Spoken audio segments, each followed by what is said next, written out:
أعوذ بالله من الشيطان الرجيم بسم الله الرحمن الرحيم والصلاة والسلام على أشرف الأنبياء والمرسلين وعلى آله وأصحابه أجمعين. ببركة مولانا الشيخ سيدي محمد فوزي الكلكلي قدس الله سره. On revient sur le tafsir de Surat Taha donné par Sina Cheikh dans le cours de hier soir. Donc on était arrivé au verset وَيَسْأَلُونَكَ عَنِ الْجِبَالِ فَقُلْ يَنْسِفُهَا رَبِّي نَسْفًا. Et ils te questionnent au sujet des montagnes. Réponds-leur que le Seigneur, mon Seigneur va les effacer d'un effacement total. Et donc on dit les montagnes, ce sont les autad al-ard, c'est-à-dire les piliers. On le traduit comme ça dans le Coran, que c'est les piliers qui maintiennent la terre. Et donc voilà, on pense au travers de ces versets, il y a plusieurs versets, de ces versets, et surtout au travers des traductions qui en sont faites, que les montagnes sont donc des sortes de piliers qui maintiennent la terre. Alors que Sénéchef nous dit, en vérité, c'est pas ça n'a aucun sens. Puisqu'il est bien connu que le watad, c'est-à-dire le pilier, le poteau, la poutre, ça ne maintient pas la terre, mais ça maintient le toit de la terre, ce qu'il y a au-dessus. Et donc ici, en l'occurrence, le ciel. Et donc le sens de ce verset, il renvoie à... et il te questionne au sujet des montagnes. Réponds-leur que mon Seigneur va les effacer d'un effacement total. C'est-à-dire que ceux qui te questionnent au sujet des choses célestes, c'est-à-dire le ciel, ça renvoie à ce qui est céleste, ce qui est spirituel, divin.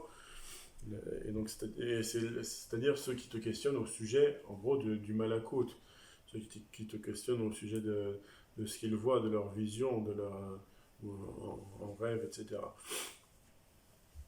Donc ils te questionnent sur des choses qu'ils ne connaissent pas, dont les explications leur échappent. Et ces explications, lorsque le cheikh ou l'enseignant, le connaisseur, en donne l'explication, eh bien ça devient un tathbit, c'est-à-dire c'est quelque chose qui va fixer, qui va solidifier la personne, c'est-à-dire la terre, c'est-à-dire c'est toi. Donc ce sera un tathbit, c'est donc quelque chose qui va te fixer pour toi. Mais lorsque vient la connaissance du Seigneur, la connaissance, c'est-à-dire les secrets, eh bien à ce moment-là, c'est à ce moment-là que tout devient effacé. Tu dois, toi, effacer toutes ces tajalliyat, c'est-à-dire toutes ces choses, ces visions que tu as eues. Ben, tu dois les effacer parce que la connaissance d'Allah, eh bien, elle est censée venir remplacer et tout effacer. Voilà le sens. Elle te questionne au sujet des montagnes, c'est-à-dire il te questionne au sujet de ces choses célestes qui sont censées te fixer, yuthbitu, qui te fixe, qui te renforce. Et donc, dis-leur que mon Seigneur les efface, c'est-à-dire la connaissance, lorsque tu auras compris ce qu'il y a, c'est-à-dire le message de ces tajalliyat, eh bien cette connaissance du Seigneur va les effacer d'un effacement total et définitif. Après, il y a eu une coupure de connexion, donc on a perdu une partie du cours, et c'est revenu où Sina Cheikh parlait du hadith, je suis la ville de la science et Ali en est la porte. Wa Ali babuha. C'est-à-dire que donc la ville de la science, et pour y accéder, il faut passer par la porte, évidemment. Et donc en fait, c'est comme si ici, Sayyiduna Ali, karramallahu wajha, est décrit comme une sorte de tunnel qui mène vers la ville de la science. Et donc c'est quelque chose, c'est-à-dire il faut passer, c'est pas celui qui va t'ouvrir la porte, c'est lui la porte. Donc c'est comme s'il faut passer dans lui, il faut rentrer dans Sayyidina Ali pour accéder à la ville de la science. C'est-à-dire concrètement, eh ben, il faut passer par le fana, c'est-à-dire il faut s'effacer, il faut s'éteindre, il faut fondre dans Sidna Ali, karramallahu wajha, si tu veux pouvoir accéder à la ville de la science. C'est pas, donc, voilà. Enfin, le hadith est clair. Ali, karramallahu wajha, en est la porte et il dit pas, et Ali en est le portier. C'est-à-dire Sidna Ali, c'est lui la porte. Et aujourd'hui, avec les gens, quand on parle de djinns et de choses relatives au djinn, on s'imagine que les djinns, ce sont des êtres qui sont capables de choses extraordinaires, et entre autres, qui sont capables de s'élever dans les cieux, et d'aller partout où ils veulent, etc. Alors que non, les djinns, c'est comme les êtres humains, c'est-à-dire ils ont des capacités limitées, et donc ils se déplacent sur Terre, mais pour ce qui est du ciel, il n'y a rien du tout. Ils peuvent pas aller s'élever dans les cieux. Et ça, c'est clairement dit dans Surat Al-Rahman. Ya ma'ashar al-jinni wal ins, in istata'tum an tanfudhu min aqtar as-samawati wal ard fanfudhu. Donc, au peuple des djinns et des hommes, si vous êtes capable de sortir du domaine des cieux et de la terre, eh bien faites-le. Et en vérité, vous ne pourrez pas le faire illa bi sultan, c'est-à-dire excepté avec un sultan, avec une force, un pouvoir spécial. Donc le mourid, si tu veux pouvoir t'élever dans ce ciel ou sortir du domaine des cieux, c'est-à-dire aller vers l'esprit, eh bien tu dois réaliser ce fana dans le cher. C'est-à-dire que tu dois réaliser ce fana pour pouvoir accéder à l'autre monde, c'est-à-dire à la ville de la science. Et donc voilà pourquoi le disciple ou les gens, de manière générale, ont un retard dans le horloge, c'est-à-dire dans l'élévation spirituelle. C'est parce qu'il n'y a pas de fana dans le cher. Et c'est ça le problème. C'est tant que tu n'auras pas réalisé, tu ne te seras pas éteint dans le cher, tu ne pourras pas accéder à le monde vers lequel il est censé te mener. Et c'est ça l'erreur c'est ça pourquoi Sayyidina Moussa il a échoué avec Sayyidina Al-Khidr, parce que tout simplement il a dit, Sayyidina Moussa il a dit Al-Khidr, il a dit Hal attabi'uk, est-ce que je peux te suivre? En vérité, il n'y a pas de suivi, parce que le suivi, c'est-à-dire que il s'est imaginé qu'il allait pouvoir profiter de la science, de l'enseignement de Sayyidina Al-Khidr, en le suivant et en apprenant de lui.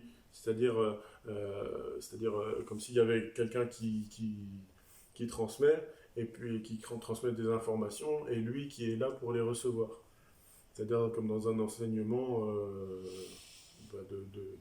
de profane, on va dire, un enseignement avec un professeur dans une école.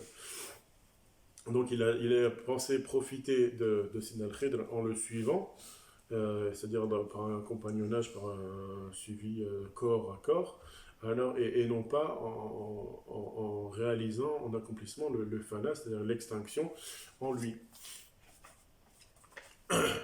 Et Sidna Cheikh a dit c'est ça le problème de tous les disciples, de tous les fuqara, tous les disciples de la voie, ils éprouvent ce problème-là.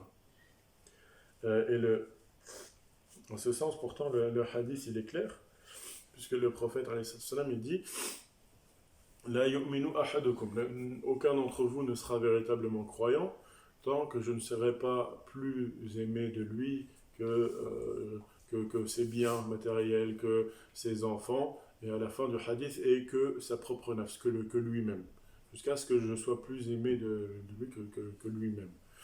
Min nafsi. Et c'est ça, min nafsi, c'est le fana, c'est le plus grand degré de fana dans la wasita, dans le shir, c'est-à-dire le fana total. Et en ce sens, et aujourd'hui, donc ça c'était à l'époque, pour les compagnons, pour ceux qui ont appris du prophète directement.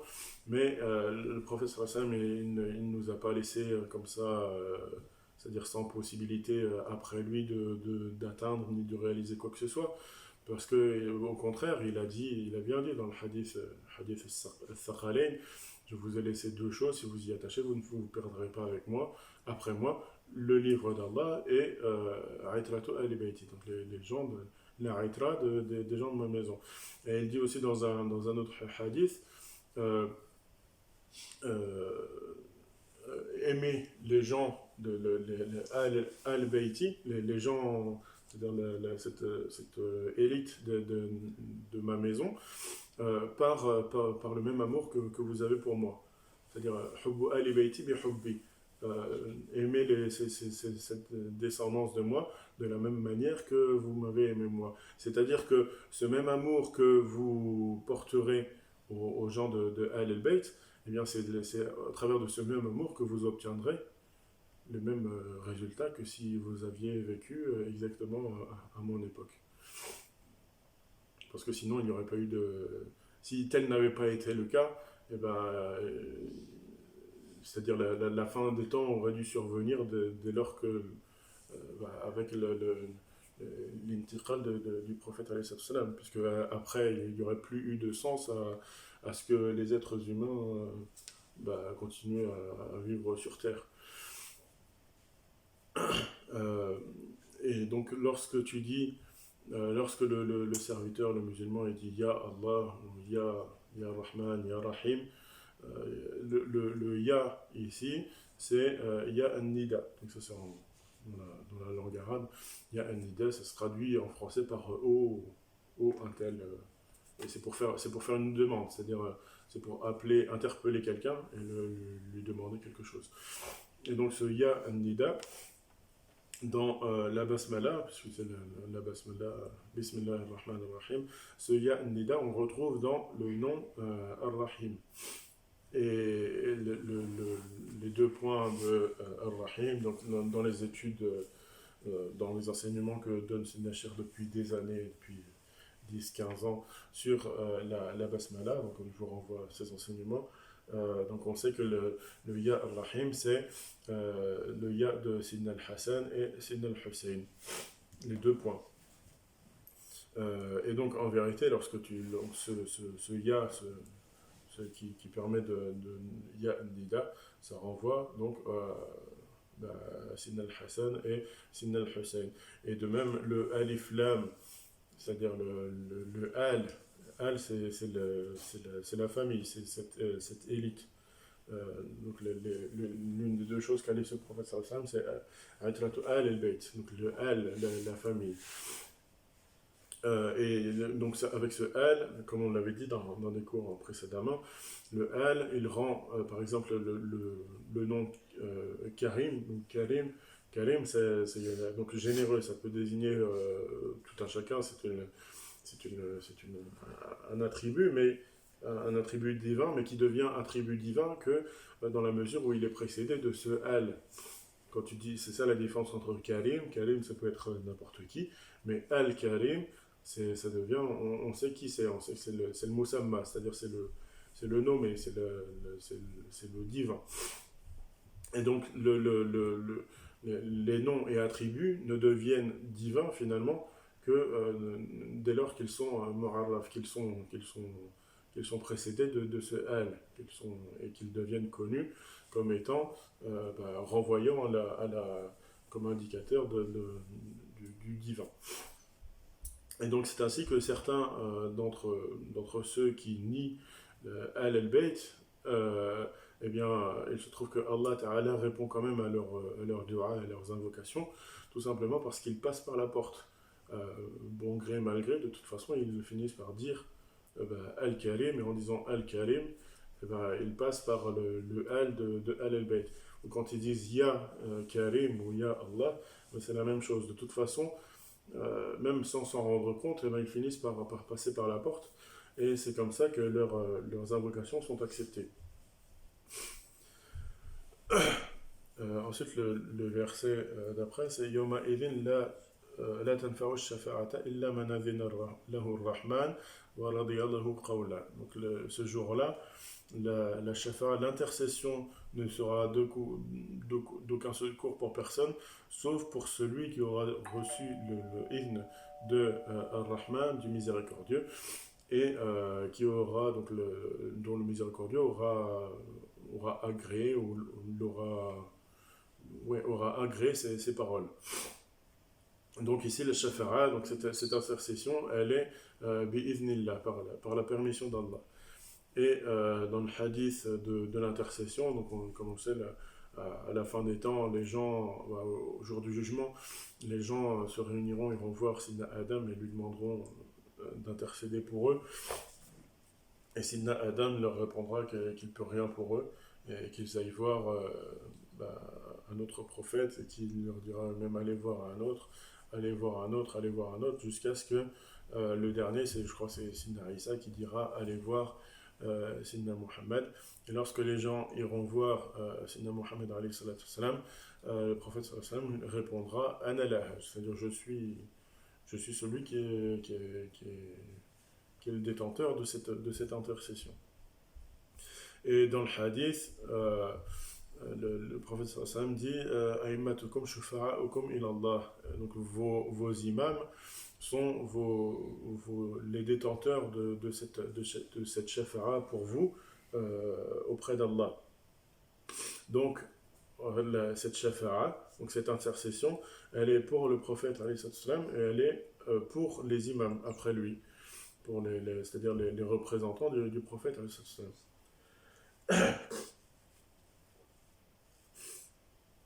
Et dans un autre hadith encore, le prophète sallam dit qu'il dit que le feu ne touchera pas celui qui celui qui aura pris la main de celui qui aura pris ma main.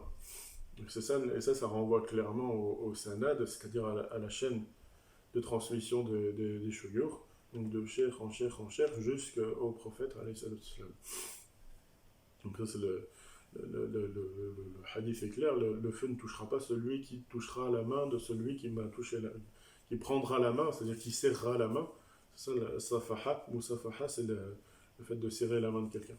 Donc le feu ne touchera pas celui qui serrera la main de celui qui m'aura serré la main. Et serrer la main, c'est pas serrer la main pour dire bonjour, serrer la main, c'est évidemment, c'est le prophète qui parle ici, donc il s'agit de la prise de la bay'a. Donc cherche donc, conformément à ce verset, donc ce jour-là, aucune shafa'a ne sera d'aucun secours pour personne, sauf pour celui qui en aura reçu le idn du miséricordieux, et dont le miséricordieux aura agréé sa parole. Donc cherche, si toi tu fais parmi de ces gens du rida, c'est-à-dire de l'agrément, et donc du suivi de l'imam. Et parce que cela, c'est clairement décrit, clairement précisé dans la sourate Taha qu'on est en train d'étudier.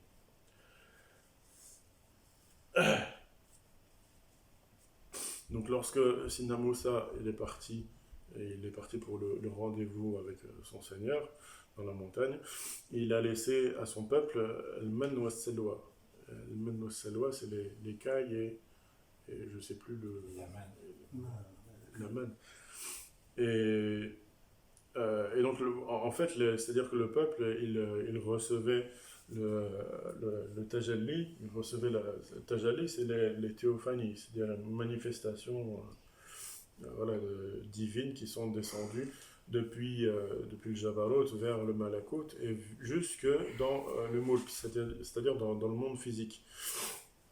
Et donc les enfants d'Israël, ils recevaient cette nourriture qui leur venait des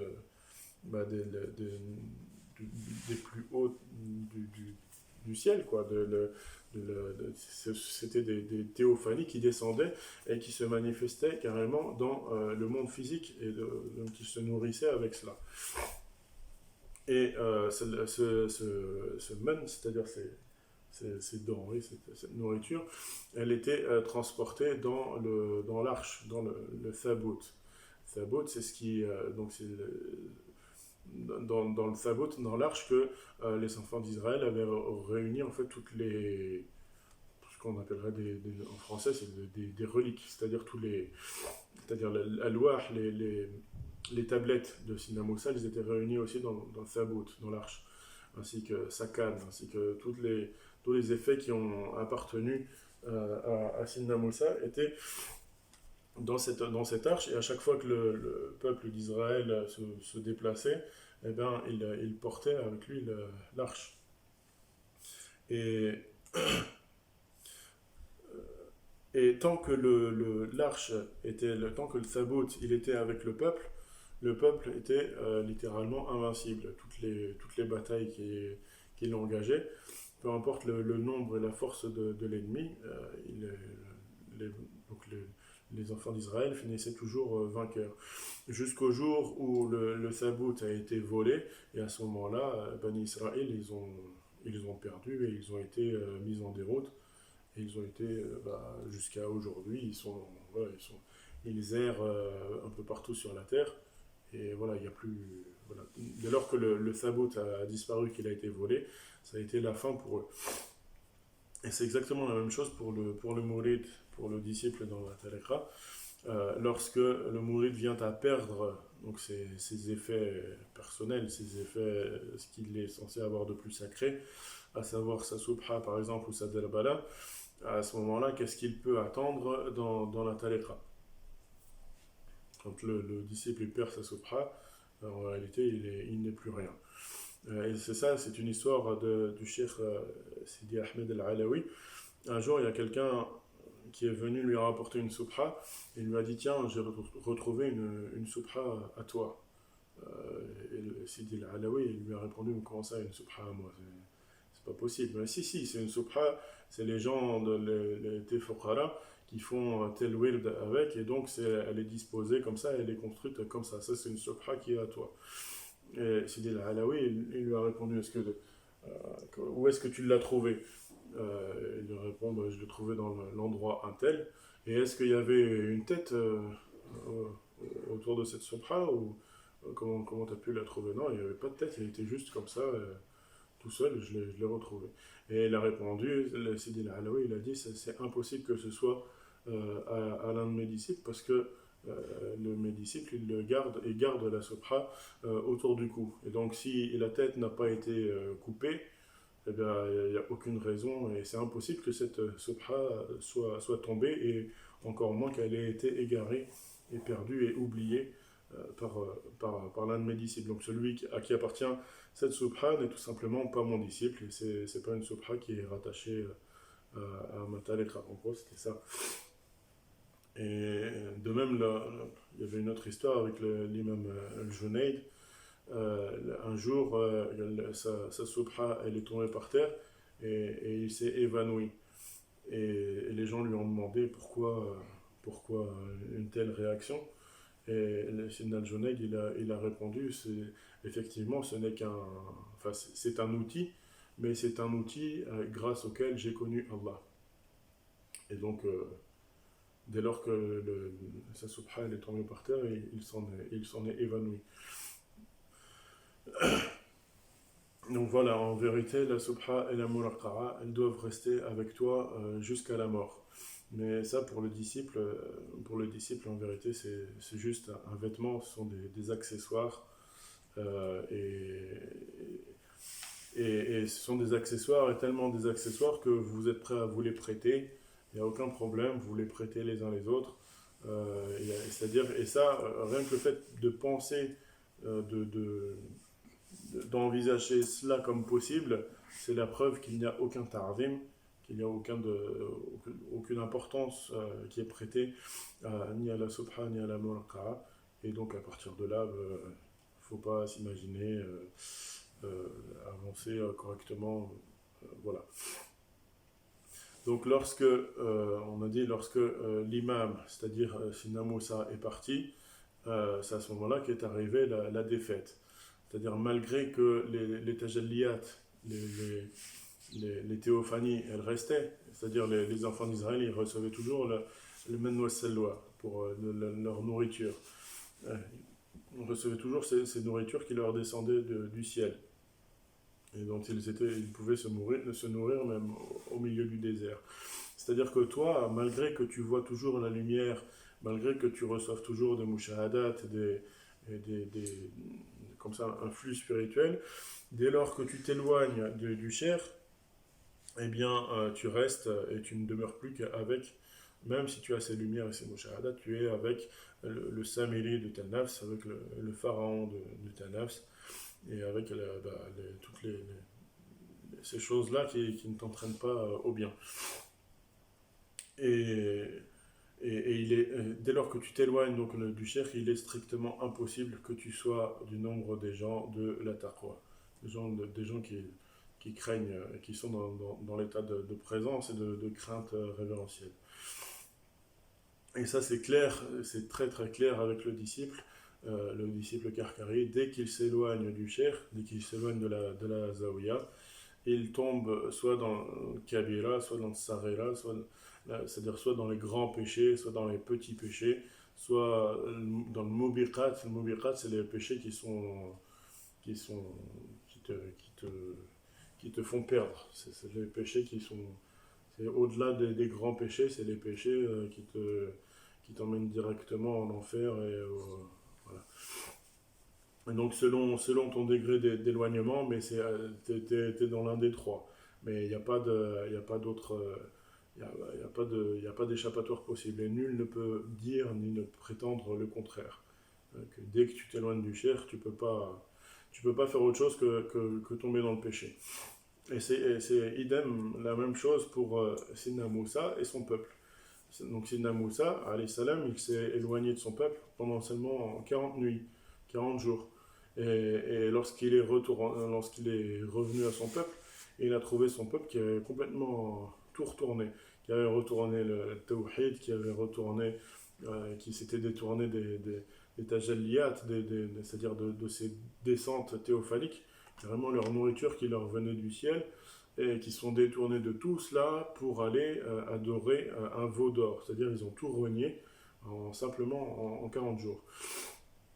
Et donc toi, qui es-tu? Qui es-tu, toi, Parce que toi, tu n'as jamais vu tout ça. Tu n'as jamais vu de miracle. De toute ta vie, tu n'as jamais vu un seul miracle.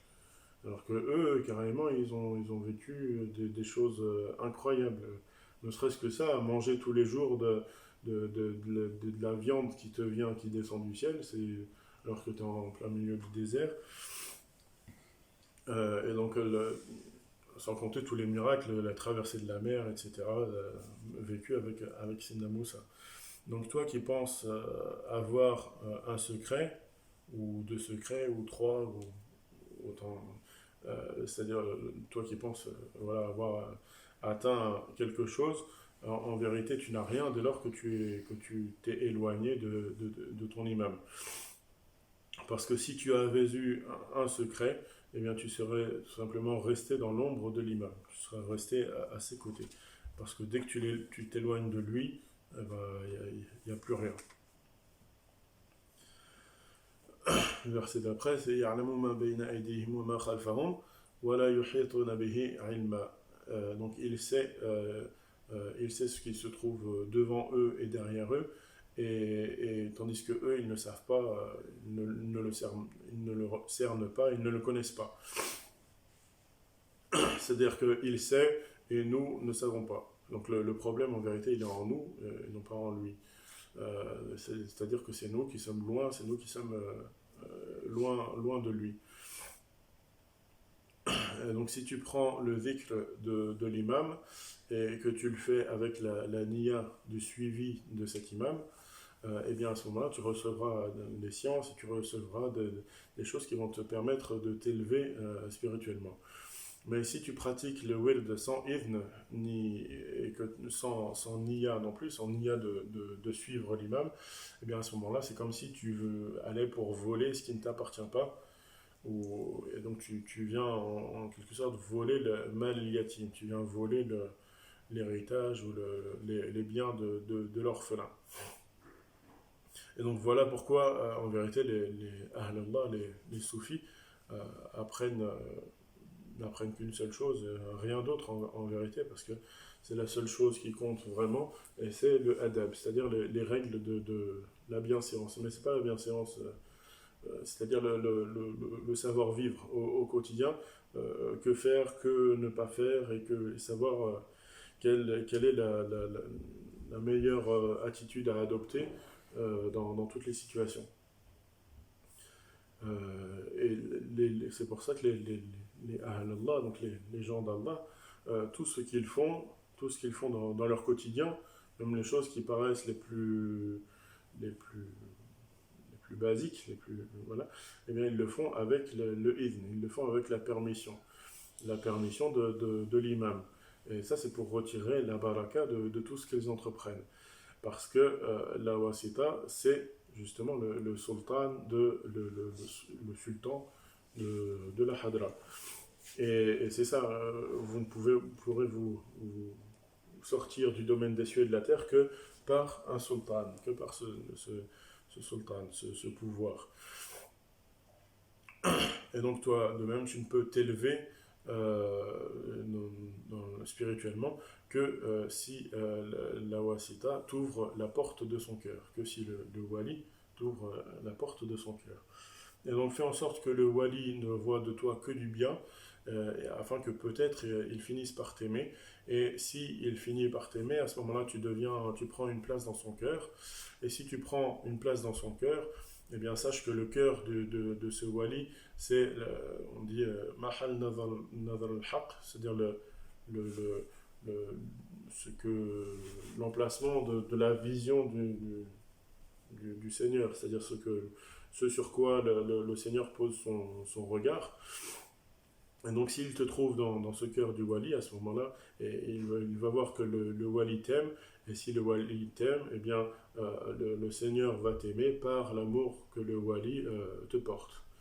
Et dans le cas contraire, c'est-à-dire si tu n'obtiens pas cet amour, mais que tu te dresses contre le wali, eh bien sache que ça c'est le hadith du wali, donc celui qui من عاد لي وليا فقد آذنته بالحرب, je lui déclare la guerre. Ensuite le verset d'après, وعنت الوجوه للحي القيوم وقد خاب من حمل الظلم. Et donc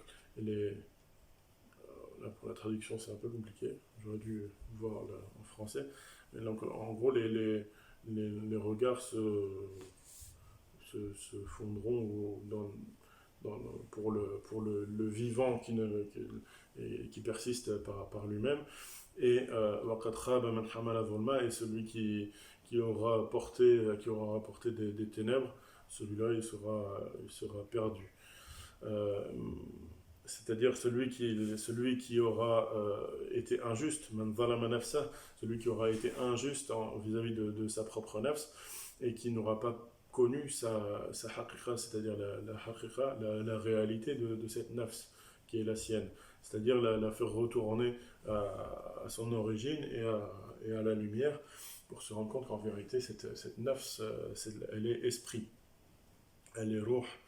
Et donc comment réaliser cela? Eh bien comment le faire? Tout simplement par la siyaha, c'est-à-dire cette pérégrination ou ce voyage qu'a réalisé le prophète alayhi salatu wassalam. Et ce voyage c'est le mi'raj, c'est l'ascension nocturne. Et ce mi'raj il a eu lieu alors que le prophète alayhi salatu wassalam se trouvait à la Mecque. Et comme on le sait, à la Mecque, la prière elle vaut 100 000 prières faites à n'importe quel autre endroit sur terre.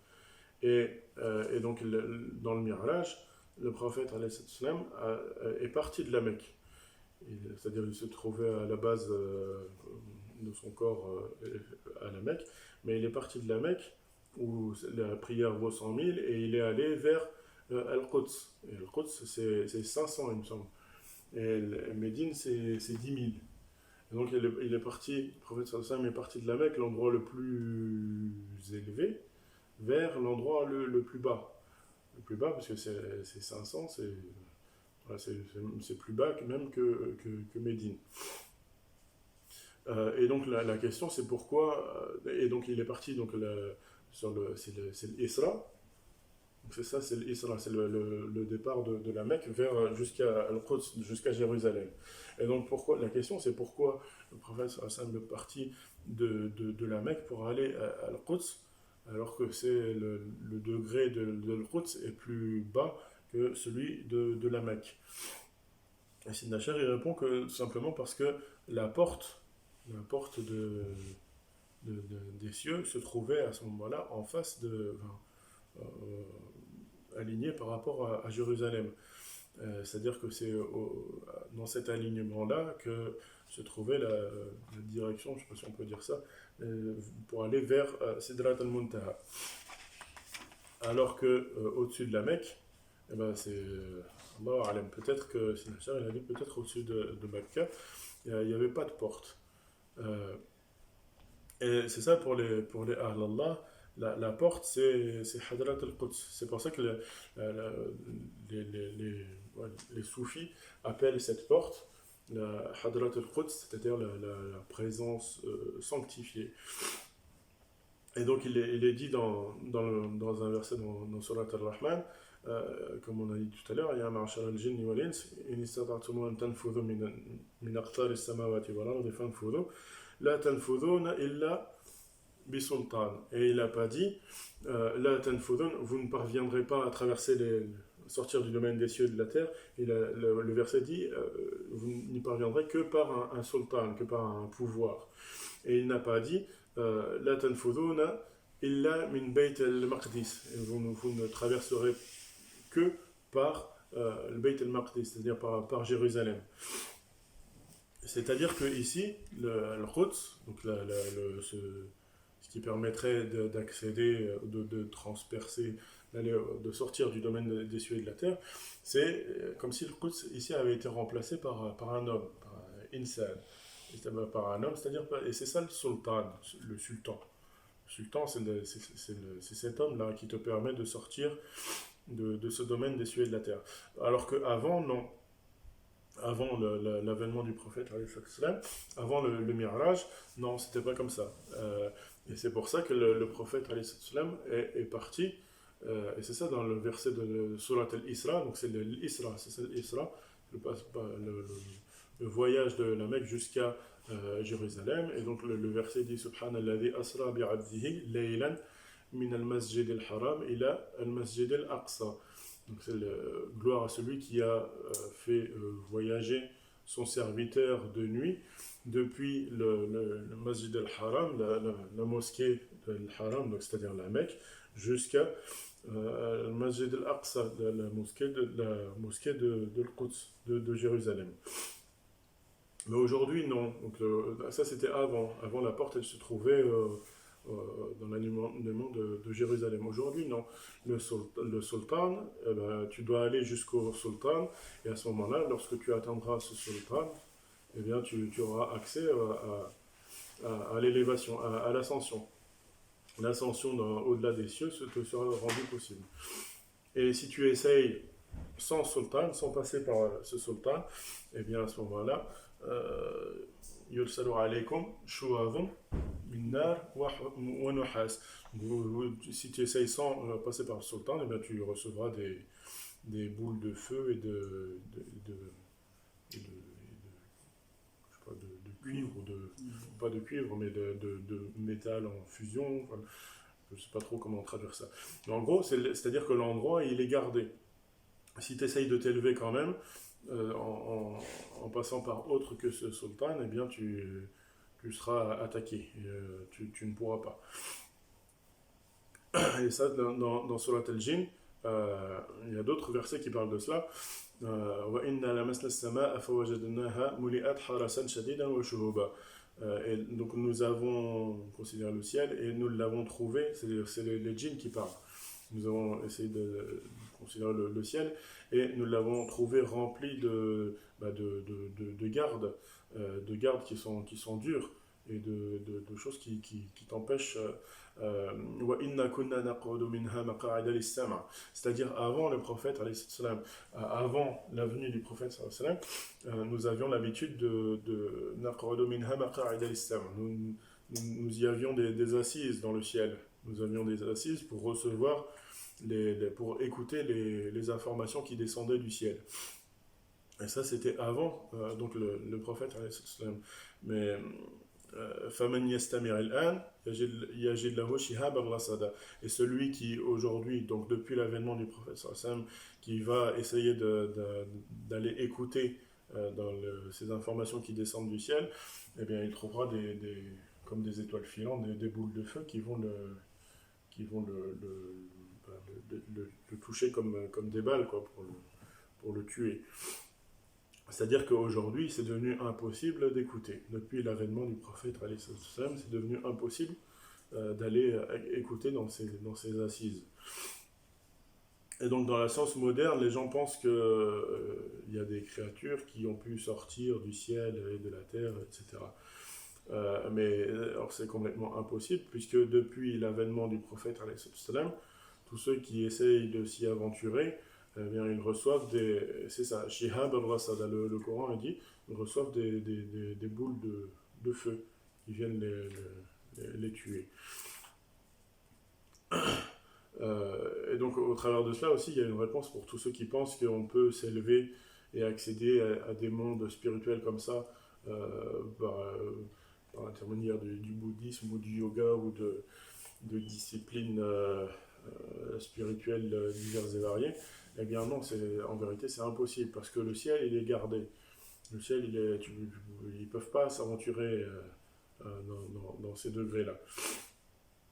Et ça c'est vrai, quand tu regardes les gens qui font du voyage astral et ces choses-là, ils disent qu'il faut faire très attention, parce que tu peux rencontrer aussi des gens ou des entités qui peuvent te faire du mal. C'est-à-dire que même s'ils peuvent, effectivement, s'ils pouvaient expérimenter des choses, d'espèces de voyages spirituels, eh ben, ils seront toujours limités. Et s'ils approchent trop de la limite, eh ben, ils vont très mal finir. Ça, ils le disent, hein, même il faut faire très très attention, que c'est extrêmement dangereux, etc. Donc, parce que cette élévation, elle n'est possible que par la porte du sultan. Et alors, si tu passes par la porte du sultan, à ce moment-là, le ciel va s'ouvrir pour toi et deviendra telle une rose écarlate.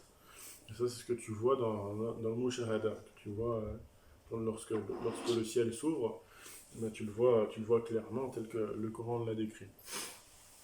Mais le ciel, donc cette porte, ne pourra s'ouvrir à toi que si tu procèdes de la manière qui a été mentionnée, c'est-à-dire passer par le sultan. Donc reste dans le adab, dans la bienséance vis-à-vis de lui, pour que cette rahma, cette miséricorde, cette lumière reste avec toi et qu'elle ne te soit pas retirée. Parce que c'est grâce à elle que c'est cette lumière, c'est cette rahma qui va te mener au vrai, al-haq subhanahu wa ta'ala. Le verset d'après, وَمَنْ يَعْمَلْ مِنَ الصَّالِحَاتِ وَهُوَ مُؤْمِنٌ فَلَا يَخَافُ ظُلْمًا وَلَا هَضْمًا. Et celui qui œuvre dans le bien et qui est croyant, celui-là ne craint ni ténèbres, n'a rien à craindre. C'est-à-dire que ici il s'agit de celui qui travaille, c'est-à-dire qui fait des efforts dans les adorations, etc., mais qui se base en cela sur une bayina, sur une preuve claire, un signe clair de son Seigneur. C'est-à-dire il n'agit pas dans le vent en espérant des choses, voilà, toujours dans l'espoir, sans jamais avoir rien de concret venant de son Seigneur. Et donc pour ce qui est de ce mirage, de cette ascension du prophète, lorsqu'il a réalisé le mirage, donc il est jusqu'à atteindre Sidrat al-Muntaha, mais le prophète, il n'est pas resté à Sidrat al-Muntaha, plutôt il est revenu à l'Ubudiya, il est revenu à l'état de serviteur, de servitude. Il est revenu et il est demeuré tel qu'il était, c'est-à-dire sur ce maqam jusqu'à la fin. C'est-à-dire qu'il n'est pas rapporté que le mirage il a été réalisé plusieurs fois. Non, c'est une seule fois, mais cette seule et unique fois, elle a suffi. Et en fait, le maqam qui a été atteint, eh bien, le prophète sallallahu alayhi wa sallam est resté euh, conforme à ce maqam jusqu'à jusqu'à la fin. Euh, et après, dans le verset après, وَقُلْ رَبِّ زِدْنِي عِلْمًا. Et dit au Seigneur, rajoute-moi de la science, rajoute-moi de la connaissance. Et ici, c'est l'erreur que commettent tous les disciples, ou la plupart, lorsqu'ils demandent ziyada, lorsqu'ils demandent un supplément, lorsqu'ils demandent à Allah Ta'ala de leur rajouter quelque chose, eh bien, ils demandent la ziyada ce supplément dans les mushahadat, dans les visions, et non pas dans la science, dans la connaissance, dans l'ilm que sont censés te rapporter ces visions. Et c'est-à-dire qu'ils sont comme ceux qui cherchent, parce qu'il y a des gens aujourd'hui qui cherchent l'alwah, ils recherchent les tablettes de Sina Moussa, ils recherchent, ben c'est ça, c'est ce qu'il y avait dans le Thabout. Ils recherchent l'alwah, ils recherchent l'Injil, l'évangile tel qu'il était à l'origine. Alors qu'en vérité, tout se trouve dans le Coran. Si tu cherches tout cela, tout est dans le Coran. Si seulement tu savais le lire. Et c'est pareil pour le Mourid. Allah Ta'ala t'a mené jusqu'au Wali, et c'est-à-dire qu'il a fait descendre cette Hadrat al-Quds dans ton cœur. C'est-à-dire qu'il a fait descendre cette porte vers les mondes célestes, et il l'a fait descendre jusque dans ton cœur. Et donc, attends, tu as juste à attendre jusqu'à ce que te vienne la compréhension de ce que tu as appris, de ce que tu as reçu du Wali. Mais toi, non. Tu veux pas. En fait, la compréhension de cela, la science, ça ne t'intéresse pas plus que ça. Ce que tu veux, c'est voir, voir plus de choses, et non pas comprendre ce que tu as déjà, ce que tu as reçu.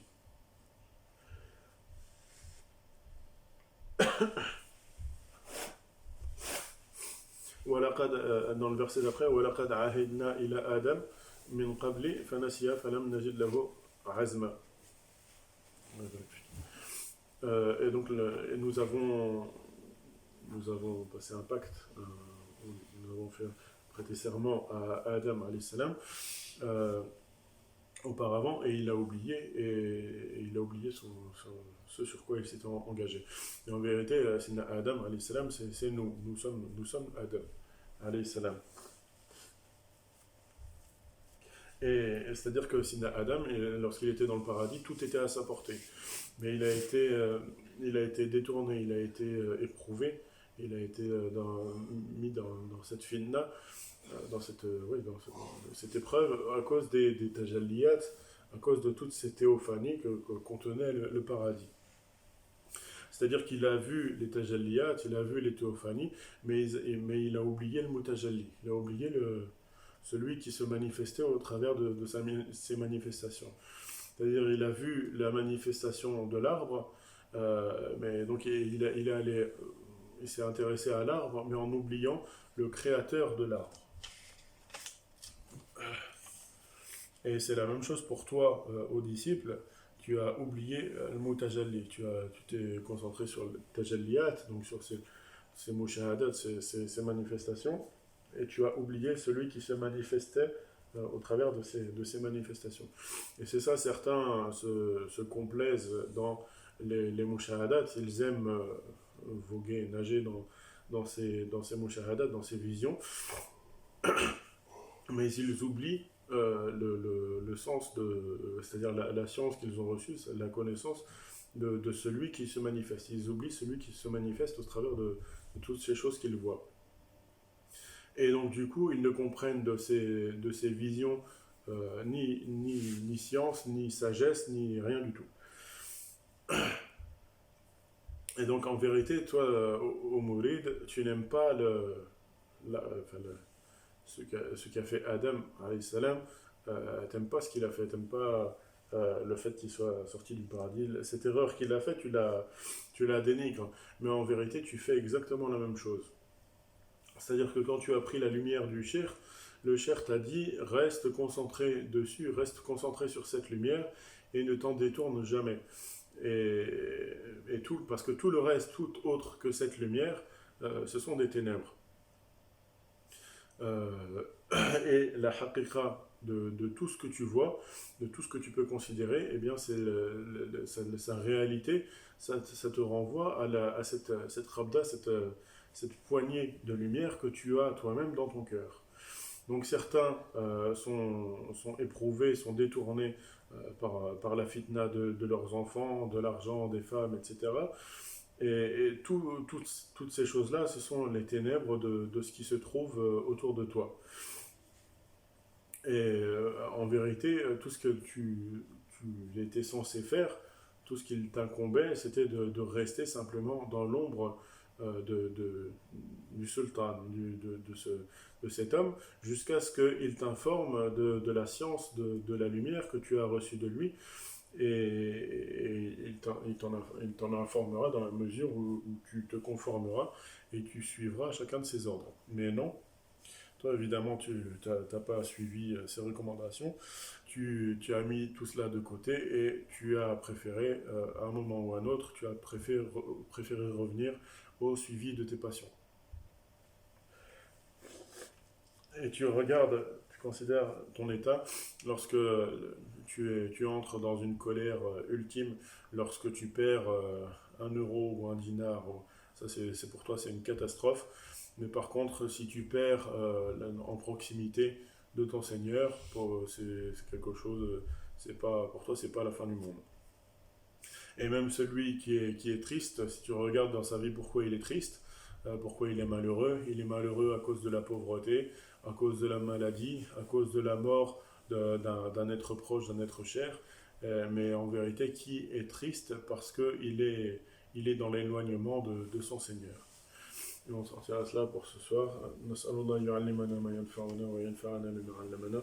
اللهم صل على سيدنا محمد وعلى آل سيدنا محمد كما صليت على سيدنا إبراهيم وعلى آل سيدنا إبراهيم وبارك على سيدنا محمد وعلى آل سيدنا محمد كما باركت على سيدنا إبراهيم وعلى آل سيدنا إبراهيم في العالمين إنك حميد مجيد. سبحان ربك رب العزة عما يصفون وسلام على المرسلين الحمد لله رب العالمين. الله الله